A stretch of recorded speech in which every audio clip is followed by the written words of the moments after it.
Ovo je najstariji deo Vancouvera. Bačeni kamen ispred mojih nogu bio je njihov maksimum. I sam sam bio indirektno ponuđen nekom od lokalnih usluga. Poštovanje. Ovo je Waterfront Station, glavna međugradska i gradska saobraćajna tačka u Vancouveru. Izvorno podignuta za Canadian Pacific Railway i otvorena 1914. godine.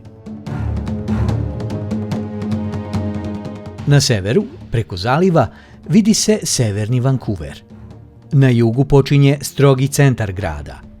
Na zapadu je Olympic Cauldron, odakle sam započeo obilazak kada sam govorio o platama.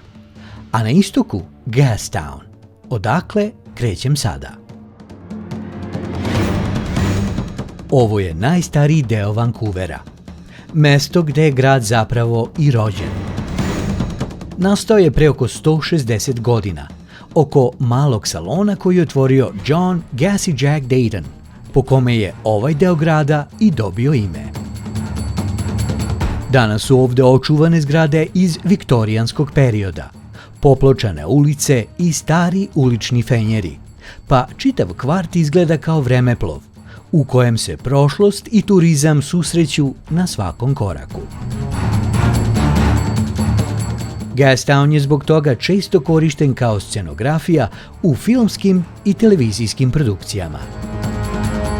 No, možda je ipak najupečatljivija znamenitost parni sat, postavljen 1977. godine, koji je u posljednje vreme nekako gotovo uvek u fazi održavanja. Turisti su u stanju da kraj njega stoji po 15 minuta sa uperenim telefonima i kamerama, samo da bi snimili ovo. Ja to radim zbog vas. Možda zaslužim neki like. Hvala.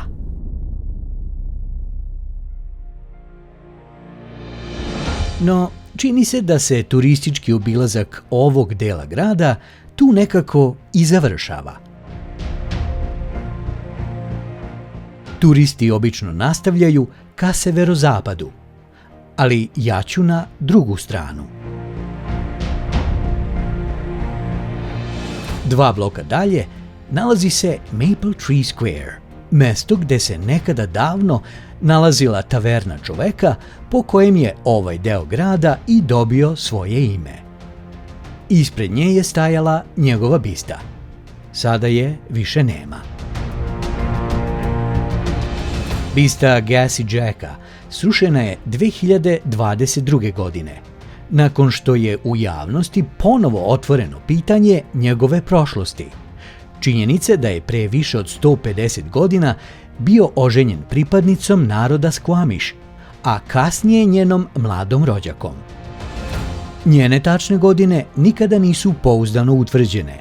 Prema usmenim predanjima imala između 12 i 15 godina, a živela je, kažu, gotovo ceo vek.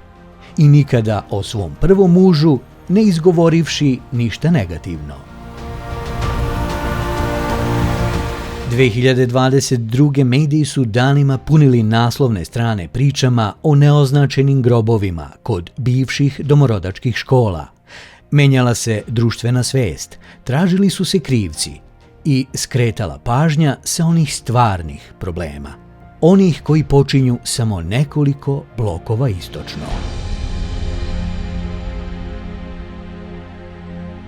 Ovo je pogled na nekadašnji Old Navy, koji se nalazi u West Hastings ulici. 2015. 2020.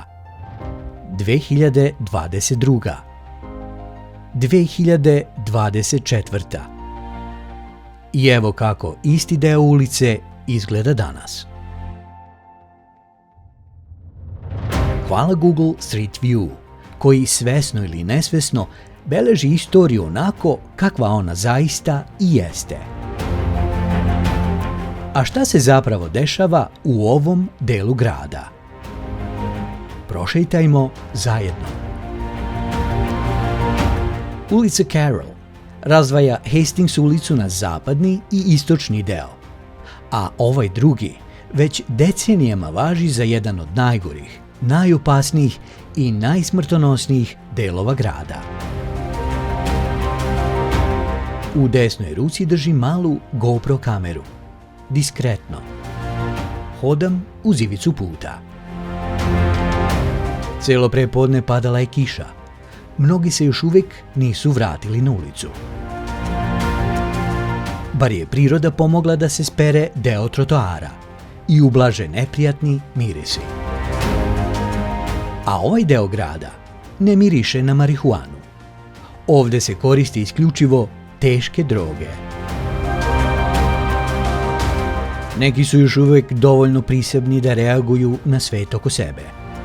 Uljezi im se ne dopadaju. No, retko da imaju fizičku snagu za bilo kakvu formu konfrontacije. Bačeni kamen ispred mojih nogu uz tiho mrmljanje bio je njihov maksimum. Zadržavanje bilo kakve vrste ovde nije preporučljivo. A u to sam se nešto kasnije ponovo uverio.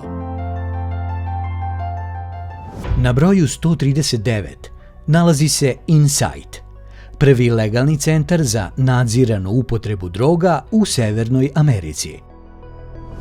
Otvoren je 2003. godine. Radi svakog dana od 9 ujutro do 2 posle ponoći. Danas deluje tiho, gotovo prazno. Kao da je i sam umoran od pokušaja da spase ono što ulica svakog dana proguta. Ljudi koji ovde prolaze više se ne okreću. Kao da su se sa godinama navikli na doziranje i predoziranje. Prema statistici, 2015. godine u čitavoj provinciji Britanska Kolumbija zabeleženo je preko 500 smrtnih slučajeva povezanih sa drogama. Prošle godine taj broj bio je gotovo 5 puta veći. A ovde, u ovom nizu blokova kroz koji upravo prolazim, u srcu downtown East Side-a, grube procene kažu da svakog dana barem 1 do 2 osobe ne dočeka sledeće jutro. Pre 10 godina najproblematičniji deo East Hastingsa prostirao se do Main ulice. Danas je to mnogo duže. Opet ću se poslužiti Google Street View-om. 2 bloka istočno od Main ulice. Krećem se ka Clark Drive-u. Ovo je 2020. 2022. 2024. I sada.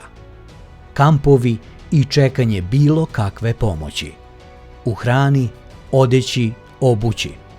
A za sve ostalo, brinu se sami. Glavna droga je fentanil. Supstanca toliko jaka da je dovoljno nekoliko miligrama da uspori ili ugasi život. Na ovim ulicama doza može da se nabavi za samo $5 do $10. I sam sam bio indirektno ponuđen nekom od lokalnih usluga. Od gospođe koja je sa psom patrolirala po kraju.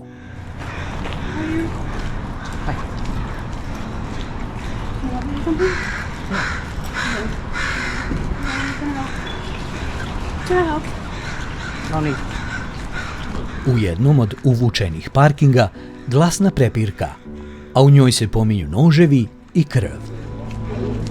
Tik do mesta gde niče nova zgrada, gde se čak i čuvar uvukao iza metalne ograde, verovatno se i sam pitajući gde je to došao. A ja se pitam, ko će to želeti da stanuje ovde? Vraćam se ka centru. Pokušavam da izbegnem gužvu, razmišljajući kako li će sve ovo da izgleda za 5 godina.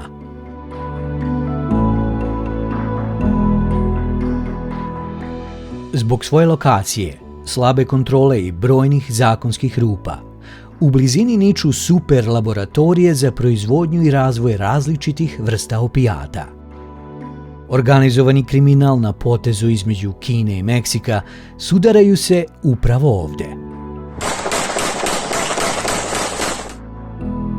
A jedina uslovno rečena korist za ove ljude koji leže po ulici jeste da robu dobijaju iz prve ruke. I to sa popustom. Made in Canada. O tome, ukoliko vaša reakcija na ovaj video pokaže dovoljno interesovanja, mogu da govorim daleko detaljnije. Šta li bi o svemu ovome rekli ljudi u čije ime je u ovom delu grada podignut spomenik Victory Square, memorijalni park posvećen poginulim vojnicima iz Prvog svjetskog rata, podignut pre tačno 100 godina.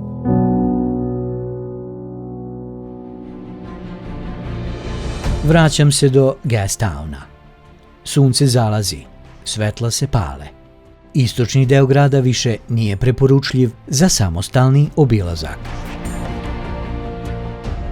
Waterfront Station. I zatvaram krug današnje priče. I tik pred ulazak u jedan od najprometnijih transportnih čvorišta, pun mesec. Od ovakvih prizora se u Vancouveru više ne može pobeći. Viđaju se bilo gde i bilo kada. A kako je u vašem gradu? Pišite u komentarima. Veliko hvala na svakom lajku i pretplati. A do nekog narednog puta, sve najbolje.